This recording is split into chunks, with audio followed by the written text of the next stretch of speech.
Hola, mi nombre es Brenda Soria y hoy exploraremos un hito fundamental de la historia peruana, la participación política de las mujeres en el Perú, entre 1930 y 1968. Me acompañan Bianca Rosales, Fiorella Huamanyauri, Atenas Cardosa, Hugo Obregón y Mateo Ramírez. Para comprender la participación política de las mujeres en el Perú entre 1930 y 1968, es esencial situarnos en el contexto de la crisis del orden oligárquico. Este periodo, como señala Contreras en 2013 en su Historia del Perú contemporáneo, fue de profundas transformaciones sociales y políticas, donde las estructuras tradicionales comenzaron a ser cuestionadas. La lucha por el sufragio femenino no fue un evento aislado, sino parte de un movimiento más amplio por la ampliación de derechos y la democratización de la sociedad. Aunque la oligarquía intentó mantener su control y limitar la participación de nuevos actores. Uno de los problemas centrales fue la larga y ardua batalla por el derecho al voto. Aunque las mujeres peruanas sabían leer y escribir, pudieron votar hasta las elecciones municipales del año 1933. El sufragio universal para las elecciones generales no se logró hasta el año 1955, haciéndose efectivo en las elecciones del año 1956. Este proceso fue complejo y estuvo influenciado por diversos factores, como es la presión de movimientos feministas y la necesidad de los gobiernos de legitimar su poder.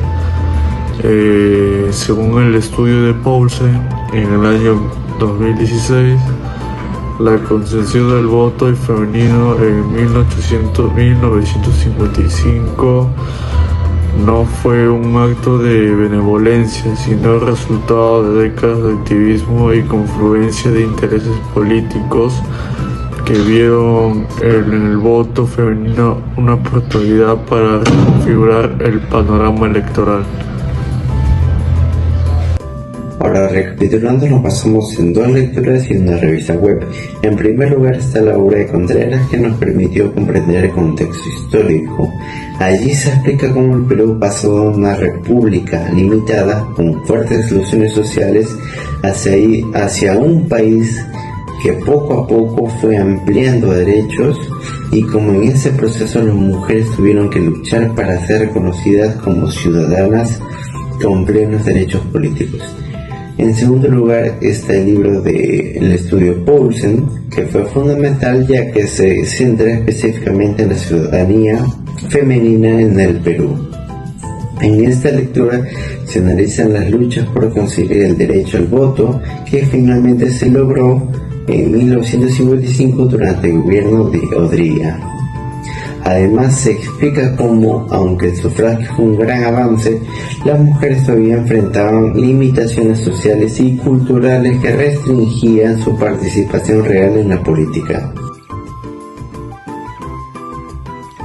Basándonos en el contexto general de la crisis oligárquica y la información sobre la lucha y las limitaciones de la participación política femenina, pudimos concluir que el voto de las mujeres en 1956 fue un avance democrático significativo.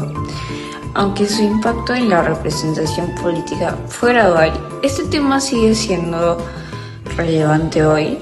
Absolutamente, la lucha por la paridad de género en la política, la erradicación de la violencia política contra las mujeres y la necesidad de una mayor representación femenina en todos los niveles de gobierno son desafíos actuales que tienen sus raíces en este periodo. La historia nos enseña que la ampliación de la ciudadanía y plena participación de las mujeres sigue siendo una meta por alcanzar. Esperamos que este análisis les haya sido útil. Y por último, consultamos en un artículo de Infobae publicado por el Día de la Mujer. En esta fuente nos dio una visión más actual y reflexiva, recordando que hasta hace pocas décadas las mujeres no tenían derecho al voto y cómo esa exclusión marcó la historia de la democracia en el Perú.